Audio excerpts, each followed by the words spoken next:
بسم اللہ الرحمن الرحیم۔ السلام علیکم ورحمۃ اللہ وبرکاتہ۔ حضرت ابن مسعود رضی اللہ تعالیٰ عنہ سے مروی ہے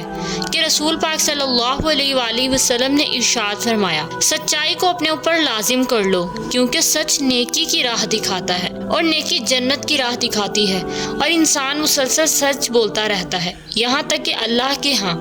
اسے صدیق لکھ دیا جاتا ہے۔ اور جھوٹ سے اپنے آپ کو بچاؤ، کیونکہ جھوٹ گناہ کا رستہ دکھاتا ہے اور گناہ جہنم کی راہ دکھاتا ہے، اور انسان مسلسل جھوٹ بولتا ہے اور اسی میں غور و فکر کرتا رہتا ہے یہاں تک کہ اللہ کے ہاں اسے کذاب لکھ دیا جاتا ہے۔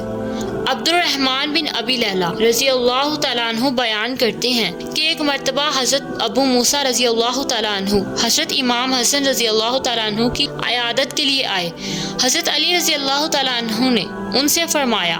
عیادت کی نیت سے آئے ہو یا اس کے بیمار ہونے پر خوشی کا اظہار کرنے کے لیے آئے ہو؟ انہوں نے کہا کہ میں تو عیادت کی نیت سے آیا ہوں۔ حضرت علی رضی اللہ تعالیٰ عنہ نے فرمایا، اگر واقعی عیادت کی نیت سے آئے ہو تو میں نے نبی پاک صلی اللہ علیہ وآلہ وسلم کو فرماتے ہوئے سنا ہے، جب کوئی شخص اپنے کسی مسلمان بھائی کی عیادت کرتا ہے وہ جنت کے باغات میں چلتا ہے، یہاں تک کہ جب بیٹھتا ہے